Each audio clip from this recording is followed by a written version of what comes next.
لا حول ولا قوة إلا بالله العلي العظيم أعوذ بالله من الشيطان الرجيم بسم الله الرحمن الرحيم الحمد لله علي الشان الواضح البرهان والصلاة والسلام على سيد الإنس والجان خصوصا على سته التشان الأسير الحيران والذبيح الزمان الذي ناشه الريدان كافوره تراب ووافر الفرسان وعلى النسوة الماثورات والألويات البارزات والأعناق المكبلات والعيون الباكيات والخدود الملتمات والصلاة والسلام على أشرف الأنبياء والمرسلين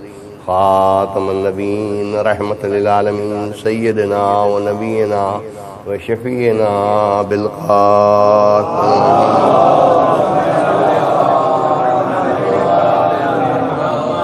وآله الطيبين الطاهرين الذين ذهب الله عنهم الرجس وطهرهم تطهيرا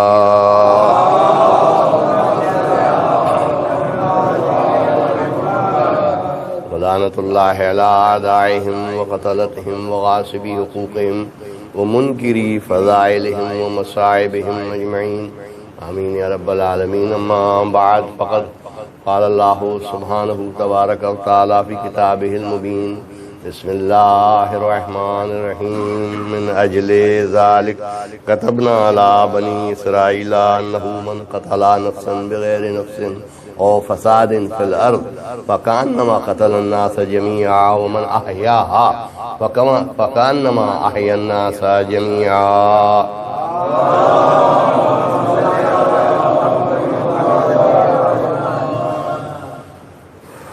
سورہ مائدہ کی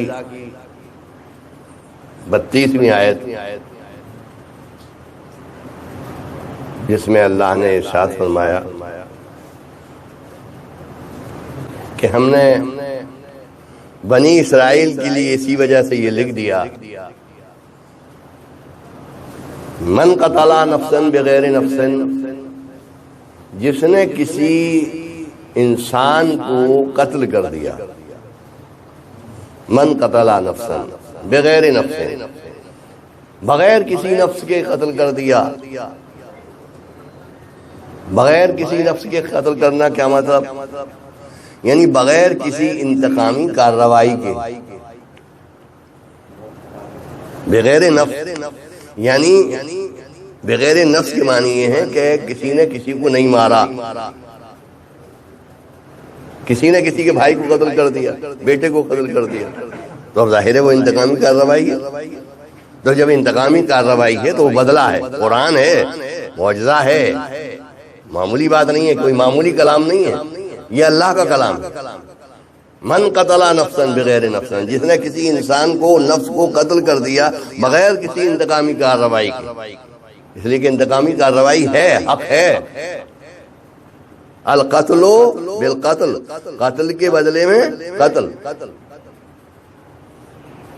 لکم فی القصاص حیات یا اولی الالباب اے صاحبان فکر و نظر تمہارے لیے انتقام میں زندگی حیات ہے یعنی اللہ نے منع نہیں کیا انتقام لینا جائز ہے لیکن معاف کرنا بھی ثواب ہے یعنی اگر درگزر کر دیا جائے ومن عفا واصلح فاجرہ علی اللہ جو معاف کر دے اور صلح کر دے تو اس کا اجر اللہ کے پاس ہے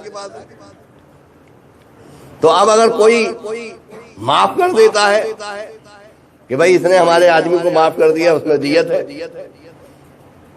یعنی دیت دے دی جائے یعنی بلا وجہ نہیں اگر مارا ہے تو اگر شبہ عمدی ہے اگر بھولے سے گولی لگ گئی ہے تو وہاں دیت ہے لیکن اگر عمدن مارا ہے تو وہاں دیت نہیں ہے بلکہ القتل بالقتل قتل کے بدلے میں قتل ہے معافی کا سوال نہیں ہے اب یہ ایک الگ بات ہے کہ وارث سے معاف کر دیں وہ ان کی اعلیٰ درجی کہا جائے گا مگر من قتل نفسا بغیر نفس، جس نے کسی انسان کو خون بہا دیا بغیر کسی نفس کے، اور فساد یا کسی اور بھی کسی فساد کے، فکأنما قتل الناس جميعا، تو وہ یہ نہ سمجھے کہ میں نے ایک آدمی کو مارا ہے، اس نے روئے زمین کے تمام انسانوں کو قتل کر دیا۔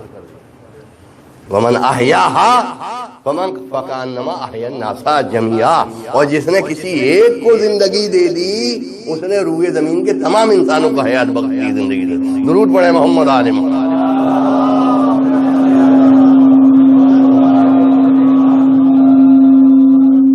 اب یہاں سے ثابت ہو گیا کہ من قتل نفسا بغیر نفس او فساد فی الارض، جس نے کسی نفس کو کسی نفس کے بدلے میں بغیر کسی انتقامی کارروائی کے قتل کر دیا، اس نے روئے زمین کے تمام انسانوں کو قتل کر دیا۔ یعنی کیا مطلب، ایک حضرت آدم آئے تھے، ان کے دو بیٹے، یہی قصہ ہے اس کا، وَاتْلُ عَلَيْهِمْ کے بعد ہی آیت آ رہی ہے، وَاتْلُ عَلَيْهِمْ، یعنی حابیل و قابیل کے قصے کے ساتھ ساتھ یہی آیت بیچ میں آ رہی ہے۔ تو جناب آدم کے دو بیٹے، ایک نے ایک کو قتل کر دیا، نسل تو ختم ہو رہی تھی، مگر اللہ نے پھر جناب آدم کو جناب شیش عطا فرمایا، یعنی جسے کہتے ہیں ہبت اللہ، یعنی نسل قیامت تک کے لیے ختم ہو جاتی، لیکن اللہ نے حضرت آدم کو بیٹا عطا فرمایا کہ جس سے نسل آگے بڑھی۔ جناب حابیل تو شہید ہو گئے، تو اب یہ قابیل کون ہو گیا؟ یہ ظالم ہو گیا، اس کی اولاد کافر ہو گئی، مرتد و بے دین ہو گئی، اس لیے کہ نبی بھائی نے بھائی کو قتل کر دیا۔ حضور والا کبھی یہ نہیں سمجھنا چاہیے کہ ہم کون ہیں۔ درود پڑھے محمد آل محمد۔ یہاں نسب وسب نہیں دیکھا جائے گا، ارے بھائی یہ کون ہے؟ یہ حضرت آدم ہیں، حضرت آدم اور ان کی زوجہ کون ہے؟ جناب حوا، یہ دونوں بیٹے ہیں، یعنی باپ بھی اچھے اور اماں بھی اچھی، اور اولاد قاتل۔ تو مقصد کیا ہے؟ کبھی یہ نہ جائے اس بات پر کہ ہمارا نسب یہ، ہمارا نسب یہ، ہم یوں نہیں۔ قدرت یہی بتا رہی ہے کہ جب برائی آئے گی تو نبی زادے میں بھی آ جائے گی، رسول زادے میں بھی آ جائے گی، امام زادے میں بھی آ جائے گی۔ یہ نہ سمجھے کہ ہم جو نیک راستے پر چلے گا، غور کریں، جو صحیح راستے پر چلے گا، چاہے جو چھوٹی قوم کا انسان ہو، وہ بلند ہوتا جائے گا، اونچا ہوتا جائے گا۔ انسان یہ نہ سمجھے کہ حسب و نسب ہے، کہ ہم حسب و نسب والے ہیں۔ تاریخ پڑھ جائیے، قرآن پڑھ جائیے، یہیں سے شروع ہو گیا سلسلہ۔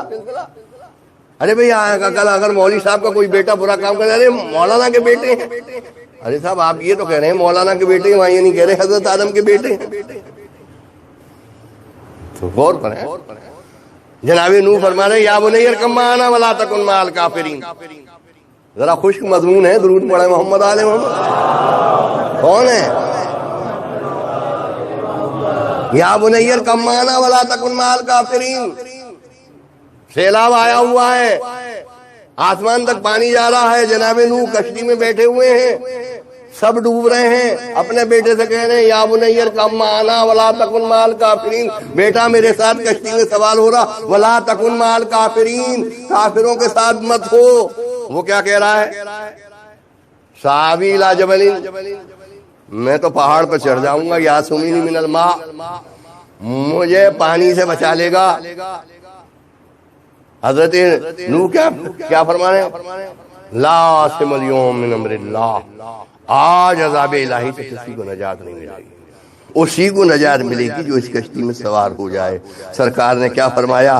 الا انا مثل اہل بیتی کا مثل سفینۃ نوح، آگاہ ہو جاؤ، میرے اہل بیت کی مثال کشتی نوح کی ہے، جو اس میں سوار ہو گیا اس نے نجات پالی، جس نے اس سے نوح گردانی کر کی وہ ڈوب گیا اور برباد ہو گیا اور ہلاک ہو گیا۔ درود پڑھے محمد آل محمد۔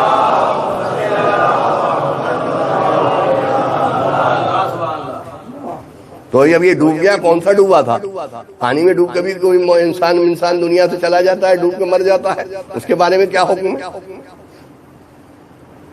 بھائی مومن ہے، اسے شہادت کا درجہ ملے گا، لیکن یہاں جو ڈوب کے مر رہا ہے یہ کون ہے؟ یہ کسی مسلمان سے پوچھا جائے کہ یہ حضرت نوح کا بیٹا کشتی میں نہیں بیٹھا تھا، تم بتاؤ کہ اس کے بارے میں تمہارا کیا خیال ہے؟ یہ تو نوح کشتی میں نہیں بیٹھا تھا، کیا مسلمان تھا؟ تو میرا خیال ہے ہر فرقہ کا جتنے بھی مسلمان وہ سب یہ کہتے ہوئے نظر آئیں گے، ارے صاحب کیا کہہ رہے ہیں، ارے وہ تو مسلمان ہی نہیں تھا، اس لیے کہ اس نے نبی کا کہنا نہیں مانا۔ قرآن کہہ رہا ہے وَلَا تَكُنْ مَعَ الْكَافِرِينَ، کافروں کے ساتھ مت ہو، وہ مسلمان مرا ہی نہیں۔ حضور نے فرمایا کہ جو میرے اہل بیت کی مثال کشتی نوح کی سی ہے، جو اس میں سوار ہو جائے گا وہ نجات پائے گا، جو اس میں سوار نہیں ہوگا وہ نجات نہیں پائے گا، یعنی وہ جہنم میں جائے گا۔ جس طرح سے جناب نوح کا بیٹا مسلمان نہیں مرا، جو آل محمد کی کشتی میں نہیں بیٹھے گا وہ بھی مسلمان نہیں ہے۔ لاکھ کلمہ پڑھتا ہوا نظر آئے، لا الہ الا اللہ محمد رسول اللہ، درود پڑھے محمد آل محمد۔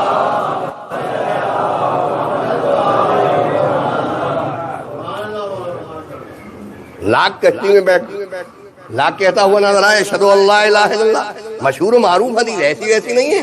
انا مسئلہ اہل بیتی، سینکڑوں علماء اسلام نے یہ حدیث لکھی ہے، انا مسئلہ اہل بیتی کمثل سفینۃ نوح، میرے اہل بیت کی مثال کشتی نوح کی سی ہے۔ من رکبھا نجا، جو اس میں بیٹھ گیا اس نے نجات پالی۔ ومن تخلف عنہا غرق ہوا، جس نے اس سے روگردانی کی وہ مر گیا اور ہلاک ہو گیا۔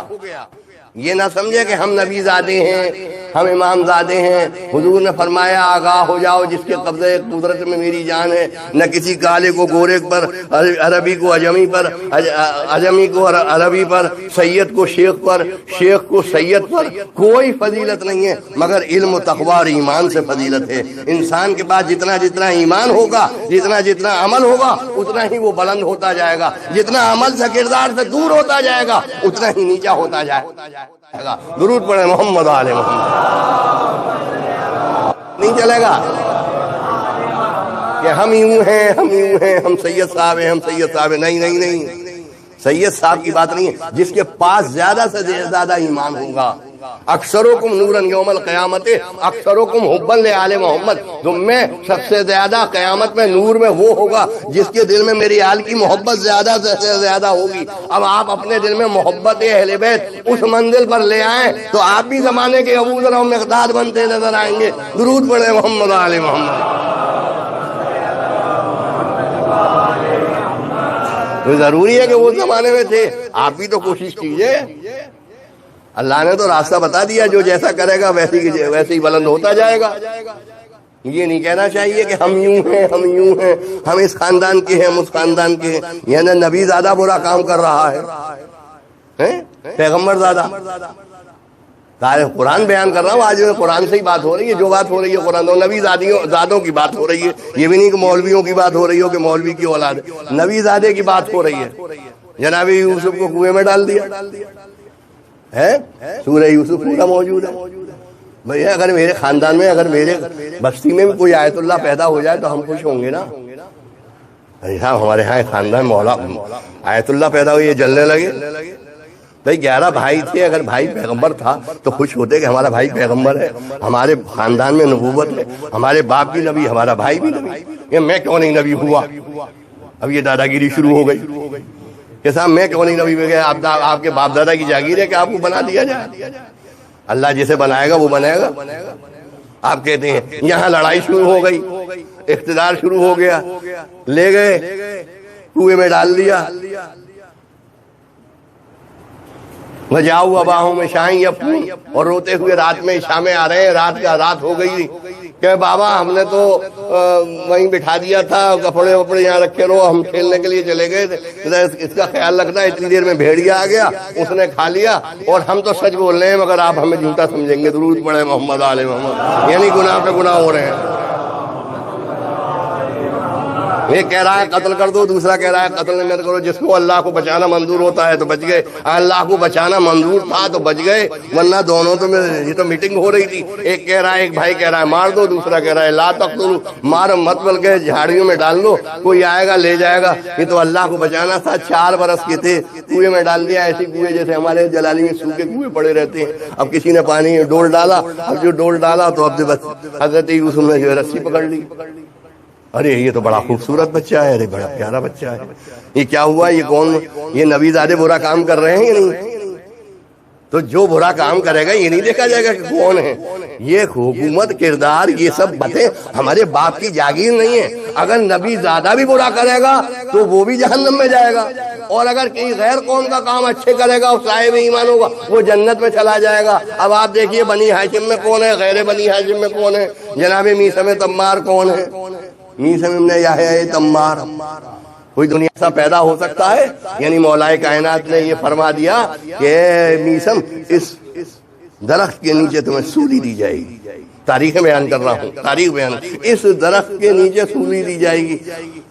آتے ہیں اس درخت پہ پانی دیتے ہیں، 2 رکعت نماز پڑھتے ہیں. بہرحال کب وہ دن آئے گا کہ جب میں علی کی محبت میں قتل کیا جاؤں گا.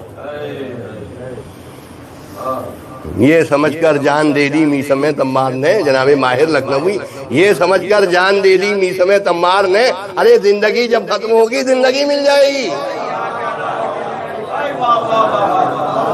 یہ سمجھ کر جان دے دی میثم تمار نے، زندگی جب ختم ہوگی زندگی مل جائے گی.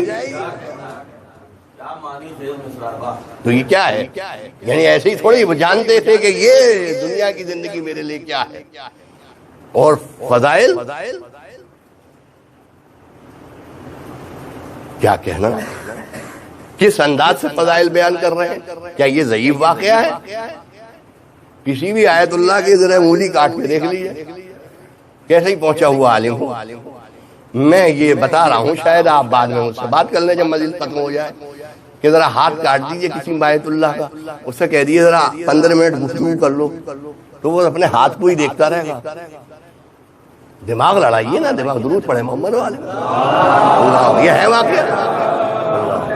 عقل کو وہ اپنی انگلی کو دیکھتا پھرے گا. میری انگلی کٹ جائے تو میں 10 منٹ چیختا چلاتا رہوں گا. ماں کیا ہے، یہ ہاتھ کٹا، وہ ہاتھ کٹا، تمہیں سولی دی جائے گی کیا؟ نہیں، اسے سولی مت، اس کے ہاتھ پیر کاٹو، اس کی زبان کا جو ہے منہ مت کاٹو. مولا کائنات کی بات کو جھٹلاؤ کہ نہیں زبان نہیں کاٹنی ہے. اللہ اکبر، کیا شان ہے حضرت میثم تمار سلام اللہ علیہ. ہاتھ کٹ گیا، یہ ہاتھ کٹ گیا، پیر کٹ گیا، یہ پیر کٹ گیا، اور جتنا جتنا ہاتھ پیر کٹ رہے ہیں اتنا ہی مولا کے فضائل جو ہے بلند ہوتے جا رہے ہیں، اتنے ہی مولا کے فضائل بلند ہوتے جا رہے ہیں. کسی نے کہا کہ کیا کہہ رہا ہے؟ ارے جا کر کے زبان کاٹ کے دے، جب زبان کٹے گی تبھی علی کے فضائل رکیں گے. ارے یہ میثم تمار ہے، جب تک زبان نہ کٹ گئی فضائل علی نہ رکے. قربان ایسے خطیب پر کہ جس کی زبان کٹی تب فضائل علی رکے. ہم بھی وہی ہیں کہ جب ہماری زبان کٹے گی تب آل محمد کے فضائل رکیں گے. درود پڑھے محمد آل محمد. زبان کٹ گئی، ہاں دیکھا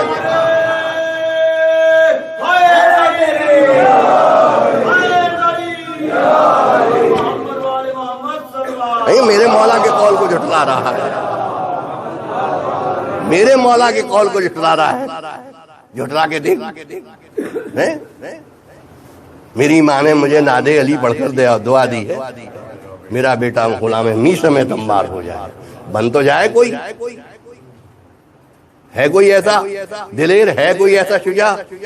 یہ کون سے خاندان بنی ہاشم میں سے ان کا تعلق تھا، لیکن دیکھیے کہاں سے ہے. اور انہی کے خاندان میں شہدائے کربلا میں یہ سب نسلیں ہیں عزیزان گرامی. تو کبھی یہ نہ سوچے کہ صاحب یہ خاندان ہے.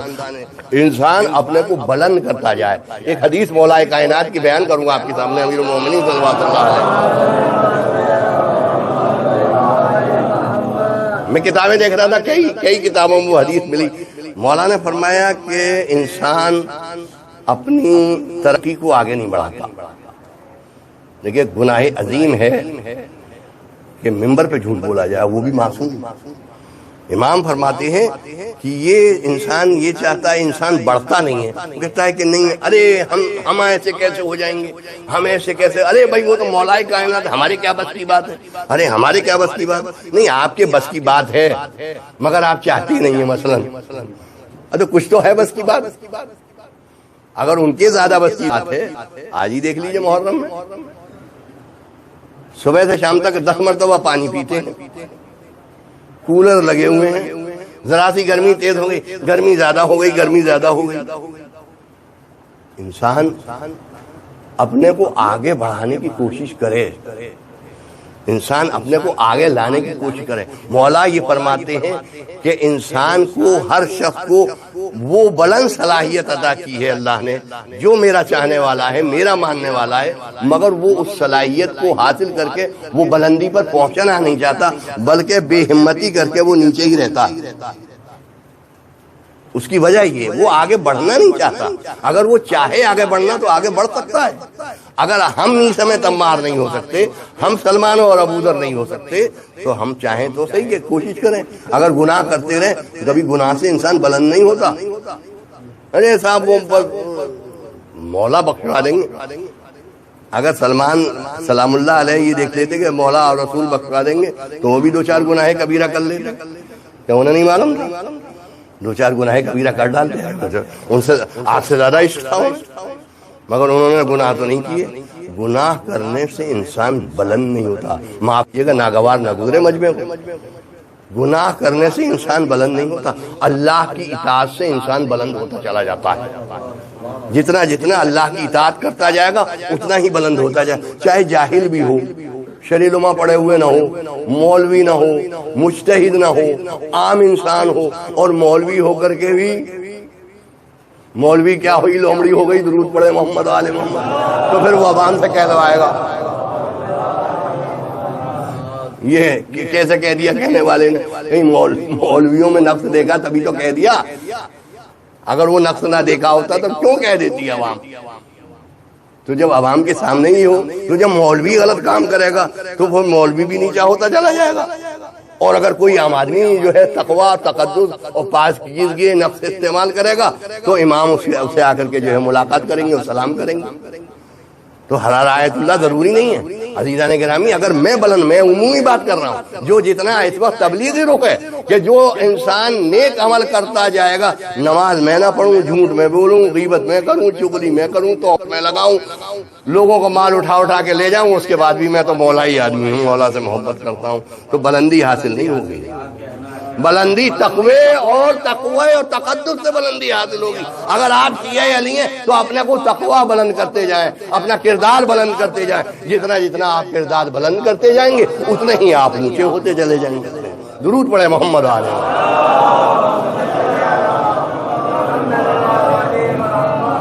یہ کہنا نہیں ہے وَكَتَبْنَا عَلَىٰ بَنِي اسرائیل، ہم نے بنی اسرائیل کے لیے لکھ دیا کہ من قتل نفسا بغیر نفس او فساد فی الارض فکأنما قتل الناس جميعا، من قتل مومنا متعمدا فجزاؤہ جہنم، جس نے عمداً کسی مومن کو جان بوجھ کر کے قتل کر دیا اس کا بدلہ جہنم ہے، خالداً فیہا، اس میں ہمیشہ رہے گا۔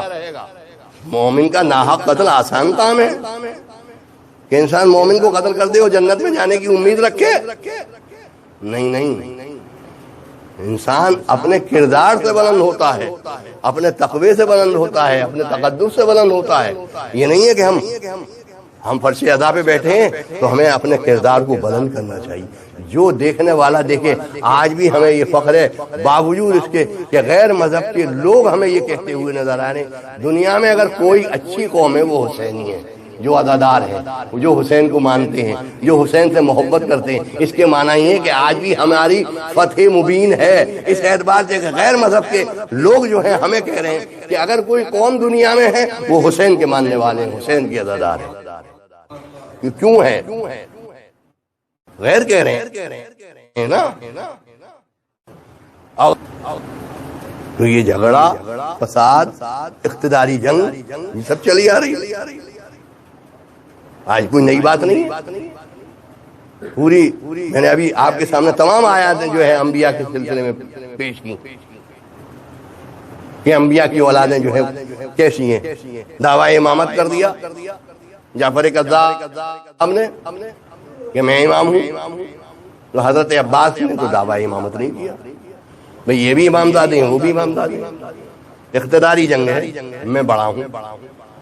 اگر حضرت عباس بھی ایسے ہی جو ہے بڑے ہوتے رہتے تو یہ مرتبہ حضرت عباس علیہ السلام کو حاصل نہ ہوتا عزیزو، اس لیے کہ انہیں جو یہ مرتبہ حاصل ہوا وہ اپنی انکساری سے۔ اس لیے کہ امام امام ہے. اگر نماز پڑھانے کا مسئلہ ہے تو آپ ہی سے سوال کر رہا ہوں, آپ مجھے جواب دے دیجیے گا انشاءاللہ. امام حسین السلام نماز پڑھائیں, حضرت عباس پیچھے پڑھیں گے؟ نہیں پڑھیں گے نا.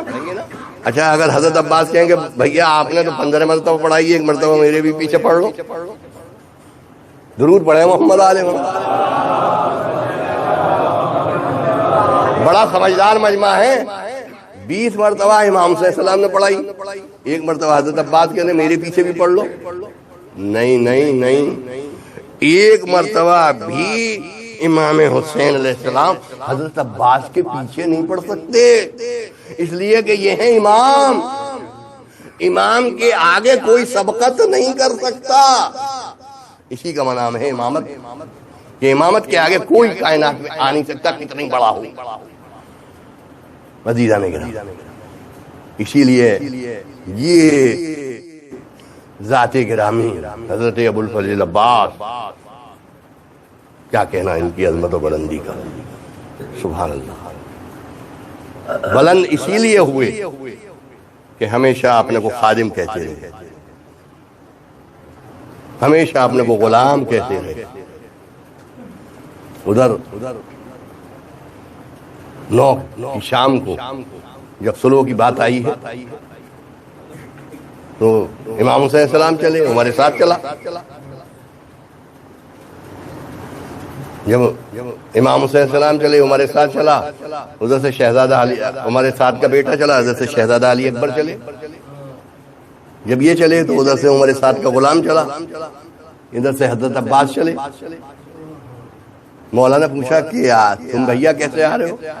کہ لے شہزادہ گیا, آپ گئے, ہمارے ساتھ آیا, اس کا بیٹا آیا, ہمارے ساتھ کا غلام آیا, میں بھی تو آپ کا غلام ہوں. اللہ یہ شان, یہ ہے مقام. اور اسی لیے یہ تو چھوٹی سی زیارت کرتے ہیں, کربلا محلہ میں جا کر بڑی زیارت لگی ہوئی ہے. اگر پورا اس کا ترجمہ اور اس کی تشریح کی جائے تو آپ کے ذہن جو ہے وہ پریشان ہو کر کے رہ جائیں گے کہ حضرت عباس کے لیے امام حسین اور امام سجاد نے کیا فرمایا ہے. مجھ سے کسی نے کہا کیا فرق ہے حضرت عباس میں امام حسین السلام, تو میری تو سمجھ میں نہیں آیا, مگر میں نے اللہ سے مدد مانگی. میں نے کہا کیا بتاؤں کہ صاحب مولائے کائنات سب کچھ ہیں مگر خدا نہیں ہے. مولائے کائنات سب کچھ ہے مگر خدا نہیں ہے. حضرت عباس سب کچھ ہے مگر امام نہیں ہے. یہی فرق ہے امام حسین علیہ السلام میں اور حضرت عباس.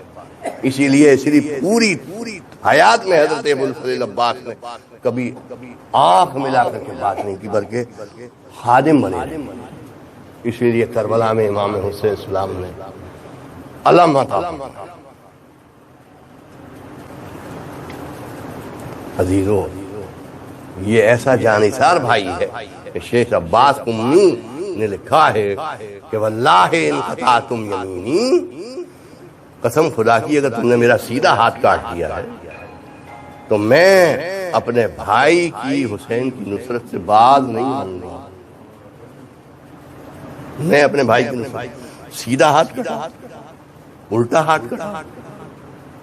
مولا کی چاہنے والے, میں یہ نہیں کہہ سکا موازنے میں موازنہ کیا جائے کہ امام حسین السلام کی شجاعت میں حضرت عباس علیہ السلام کی شجاعت میں کیا فرق ہے, مگر ہاں اتنا تو ضرور ملا کہ ہر شقی اور ظالم یہ کہہ رہا تھا کہ عباس پر فتح حاصل کرنا ناممکن ہے جب تک کہ عباس کے ہاتھ نہ کٹ جائے. مولا کے چاہنے والے آپ شہدائے مولا ہیں, یعنی جب تک کہ ہاتھ نہیں کاٹ دیے تب تک کامیابی حضرت عباس پہ ہو نہیں پائی اشقیہ کی.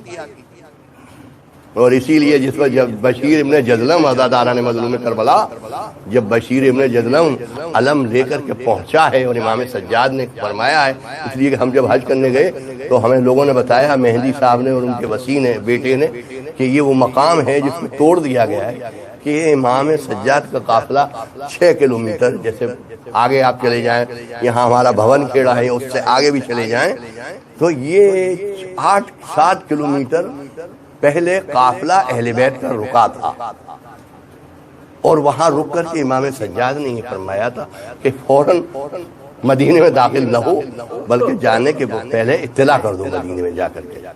لہذا بشیر ابن جزلم جس وقت علم لے کر کے پہنچا ہے، اور اس نے شہزادے نے چھوٹے نے دیکھا حضرت ابوالفضل عباس علیہ السلام کے فرزند نے، یہ تو میرے باپ کا علم ہے، یہ تو میرے باپ کا علم ہے، ارے یہ تو میرے بابا کا علم ہے، فوراً بے چین ہو گیا۔ ارے آپ کون ہیں؟ کہا میں اسی صاحب علم کا بیٹا ہوں۔ عزادارو، بشیر نے جزلم دیکھ رہا ہے، اور ادھر جناب ام البنین۔ کہا کیا ہوا؟ کیا کربلا میں حسین قتل ہو گئے؟ ارے میرا حسین قتل ہو گیا، میرا حسین قتل ہو گیا، ارے عباس زندہ رہ گیا، ارے میں اسے معاف نہیں کروں گی، ارے میں عباس کو دودھ نہیں بخشوں گی، ارے مجھے فاطمہ سے شرمندہ کیا، ارے مجھے رسول سے شرمندہ کیا۔ ارے بشیر ابن جزلم کہتا ہے بیوی ایسا نہیں ہے، بیوی ایسا نہیں ہے، ارے جب عباس قتل ہو گئے ہیں تب حسین پر آ جائیے۔ ارے میرے عباس کو کیسے قتل کر دیا؟ ارے میرا شیر بڑا بہادر تھا، بڑا دلیر تھا، بڑا سورما تھا، بڑا شجاع تھا، ارے کیا بات ہے، میرے بیٹے کو کیسے قتل کر دیا؟ ارے بشیر ابن جزلم کہتا ہے ارے بیوی ایسے ہی نہیں قتل کر دیا، بلکہ دونوں ہاتھ کاٹ دیے۔ ارے جب دونوں ہاتھ کٹ گئے نسلیں آگے بڑھیں، ہمارے بچوں کو شوق پیدا ہو، زیادہ سے زیادہ عزاداری کریں، پیار و محبت اور عشق امام حسین اسلام زیادہ ہو جائے۔ میری دعا ہے کہ آج میں آگے جو نسلیں پیدا ہو رہی ہیں جلالی میں، میرے پروردگار جیسے ہمارے بزرگ عزاداری کرتے تھے، پروردگار اس سے بہتر سے بہتر، اچھی سے اچھی عزاداری امام حسین اسلام کی ہو۔ پروردگار امام کے ظہور میں تعجیل فرمائے، ہم کو ان کے ناصر و مددگار میں شمار کرے۔ صلی اللہ علیہ محمد۔